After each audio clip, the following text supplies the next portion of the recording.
어느 날 세리와 죄인들이 예수님 가까이로 나왔습니다. 그런데 그 꼴을 곱게 보지 못하는 바리새인과 서기관들이 불평하기 시작했습니다.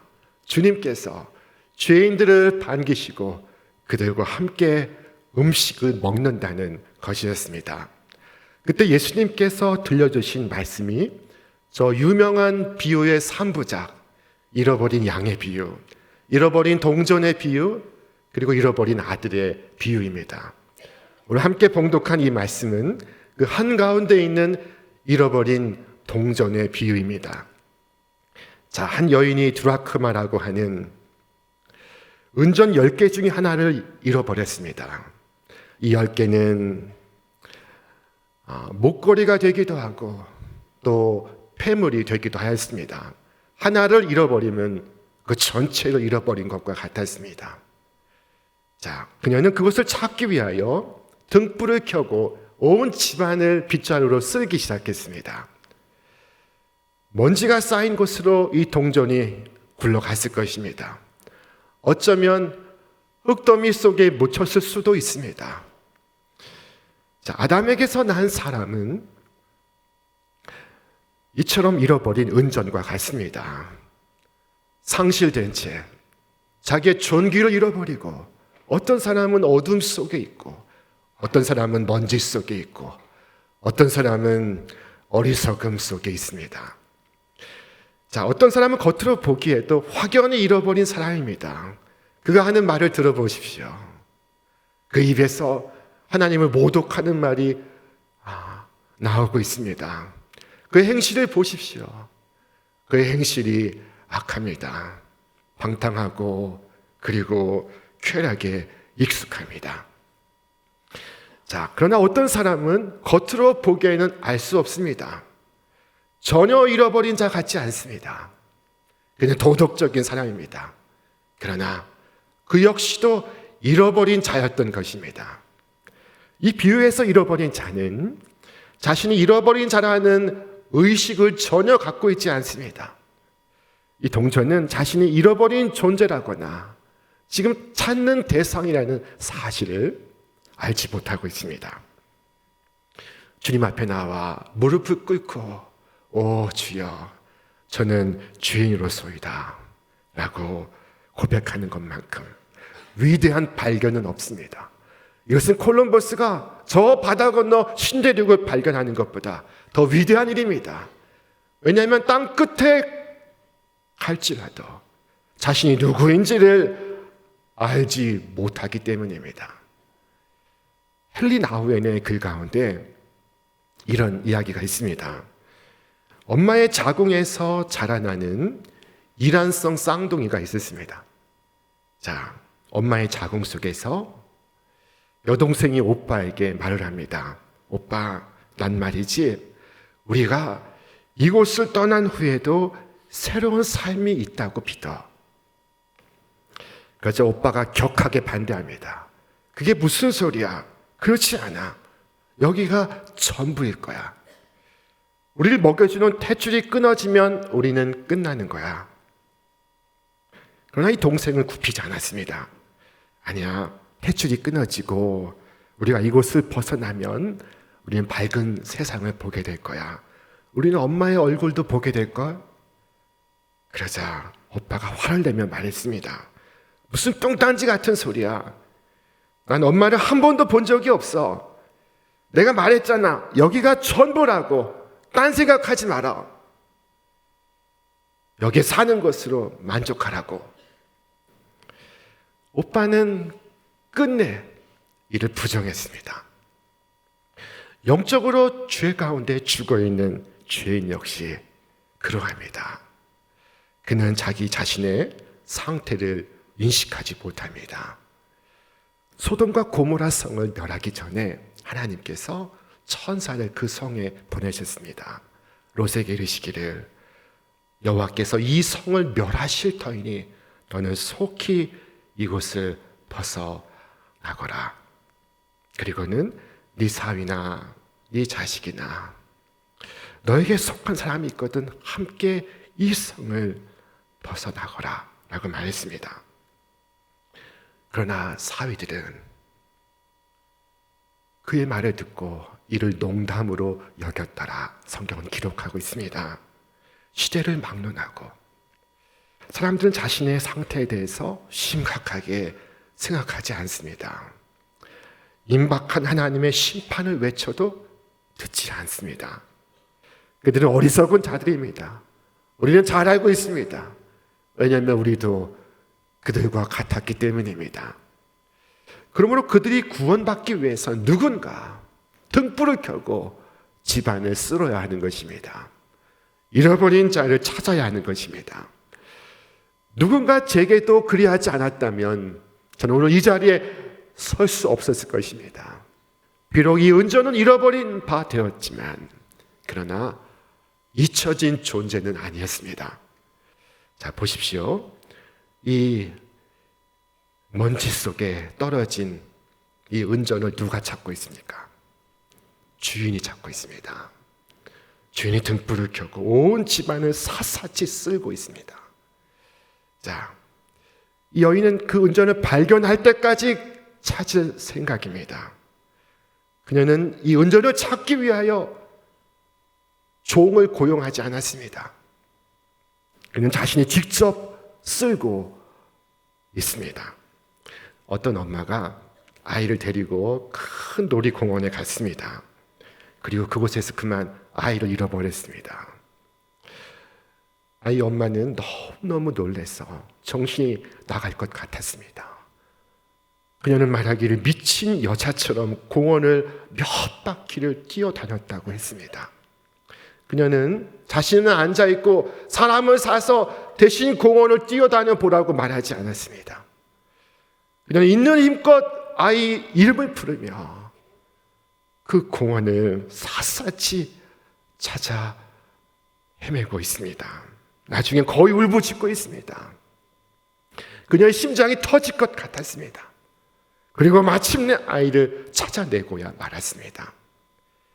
자, 보십시오. 오늘 이 은전을 잃어버린 그녀는 그날 하루 동안 해야 할 일이 많았습니다. 밀린 빨래도 해야 하고 바느질도 해야 했습니다. 사람들과의 모임에도 참여해야 했습니다. 자, 그러나 지금 그녀는 그 모든 것을 중단하고 잃어버린 은전을 찾고 있습니다. 오늘 교회에서의 제일 큰 관심사는 멸망에 가는 한 영혼을 구원하는 데 있습니다. 그는 해야 할 일이 많습니다. 교육도 해야 하고 그리고 봉사도 해야 합니다. 그러나 그 무엇보다 중요한 것은 잃어버린 영혼을 찾는 것입니다. 이 일은 다른 모든 일에 우선하고 앞서는 것입니다. 이 일을 위하여 교회가 존재합니다. 이 일을 하지 않는다면 교회는 가장 큰 목적을 상실하는 것입니다. 교회가 존재하는 것은 바로 이 일을 위해서입니다. 이 여인이 행한 일을 보십시오. 자, 먼저 그녀는 등을 켰습니다. 잃어버린 은전이 있는 그곳에 깊은 무지와 흑암이 있습니다. 어둠이 있습니다. 은전을 찾기 위해선 불을 켜야만 했습니다. 자, 주께서 우리에게 말씀하셨습니다. 우리 함께 읽겠습니다. 내가 세상에 있는 동안에는 세상의 빛이로다. 그리고 주님께서 하늘로 승천하시기 전에 우리에게 이와 같이 말씀하셨습니다. 함께 읽겠습니다. 너희는 세상의 빛이다. 산 위에 있는 동네가 숨겨지지 못할 것이요. 주님께서 여러분을 세상의 빛이라고 하십니다. 여러분의 등을 밝혀서 어두운 세상을 환히 밝히시길 바랍니다. 첫째, 그녀는 등불을 켰습니다. 둘째, 그녀는 빗자루를 들고 온 집을 쓸기 시작했습니다. 그녀는 뒤져보고 탈탈 털고 온 방을 쓸고 있습니다. 자, 그처럼 우리도 우리 집안을 찾아보아야 합니다. 누가 아직 구원받지 못했습니까? 자, 그가 자기가 떨어진 곳으로 되돌아갈 수 있도록, 그가 다시 그리스도의 보배로운 소유로 헤아림을 받을 수 있도록 여러분 그를 찾으시기를 바랍니다. 이 여인은 이 집안을 쓸고 닦으며 그녀의 온 신경을 동원하고 있습니다. 귀에 들리는 이 청각과 눈으로 보이는 이 시각과 이 빗자루 끝에서 느껴지는 그의 촉각을 동원하고 있습니다. 집안을 찾기 위해서, 집안에 사라진 은전을 찾기 위해서 그녀의 모든 역량이 총동원되고 있습니다. 여러분, 근본에 미라클 700을 통해서 우리가 온 땅에 그리스도의 복음을 전했습니다. 교회는 한 영혼을 구원하기 위하여 교회의 모든 재능과 모든 자원과 모든 능력을 발휘해야 합니다. 이것은 교회가 존재하는 이유입니다. 자, 마지막 셋째, 이 여인은 은전을 찾을 때까지 찾았습니다. 그녀는 멈추지 않았습니다. 그리고 마침내 그 은전을 찾았을 때 그녀가 어떻게 했는지를 주목해 보십시오. 자, 그녀는 크게 즐거웠습니다. 자신이 수고한 만큼 그 기쁨은 이루 말로 헤아릴 수가 없었습니다. 그리고 그 기쁨은 그에게서 끝나지 않았습니다. 그 이웃에게로 그리고 땅에서 하늘로 파급되고 있었습니다. 우리 말씀 같이 읽겠습니다. 또 찾아낸즉 겉과 이웃을 불러 모으고 말하되 나와 함께 즐기자. 이른 드라크마를 찾아내었노라 하리라. 내가 너희에게 이르노니 이와 같이 죄인 한 사람이 회개하면 하나님의 사자들 앞에 기쁨이 되느니라. 아멘. 여러분, 이처럼 잃어버린 가족을 위하여, 잃어버린 이웃을 위하여 여러분이 할 수 있는 일을 다 행하시길 바랍니다. 우리 주님께서는 우리에게 말씀하셨습니다. 길과 산 울타리 가로 나가서 사람을 강권하여 데려다가 내 집을 채우라. 저 길과 산 울타리 가까지 나아가라고 하셨습니다.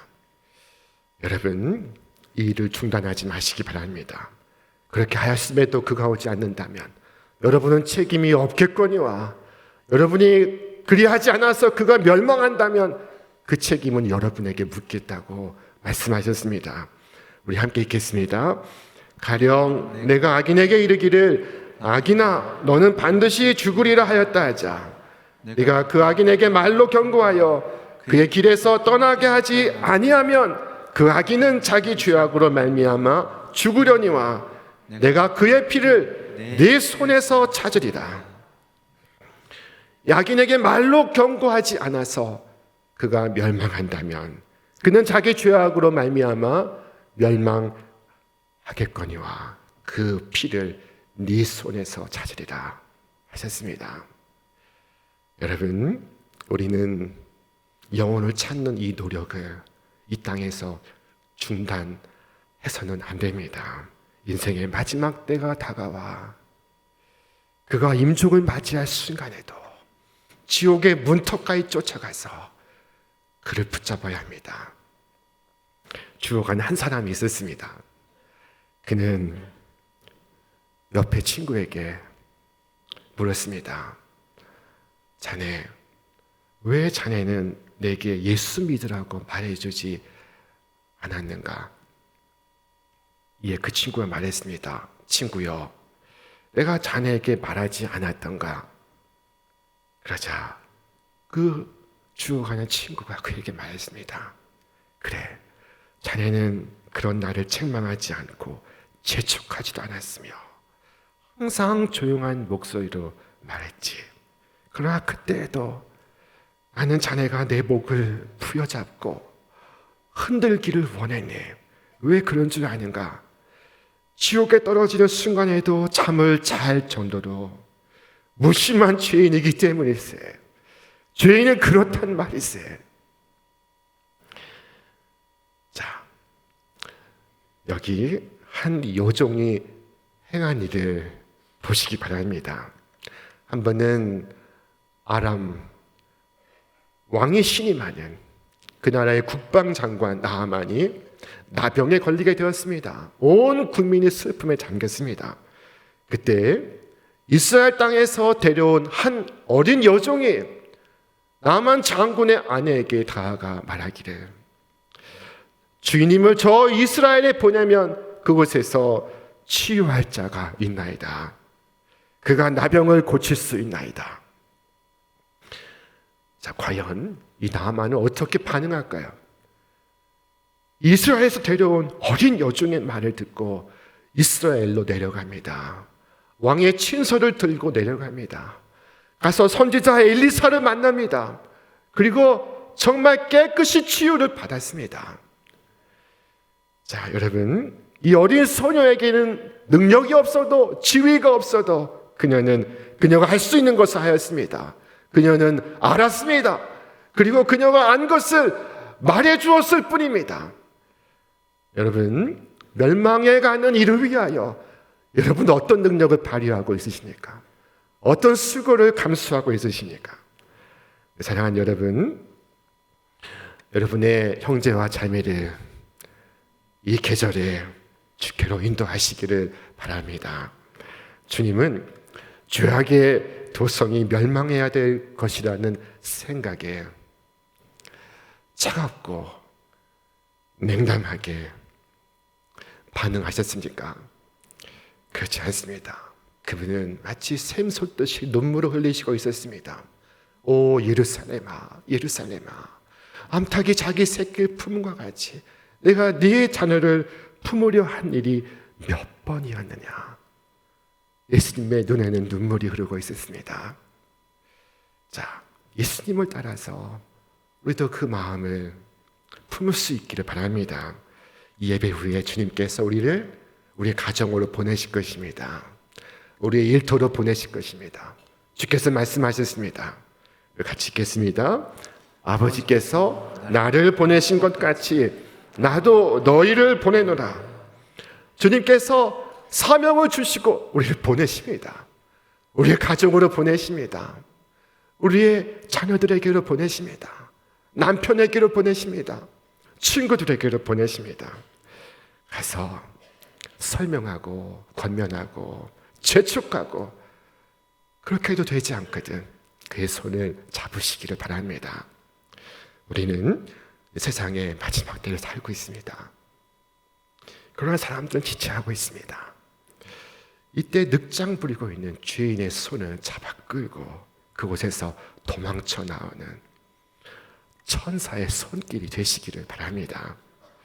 한 사람이 예수를 믿기 전까지는 전도를 몇 번을 받을까요?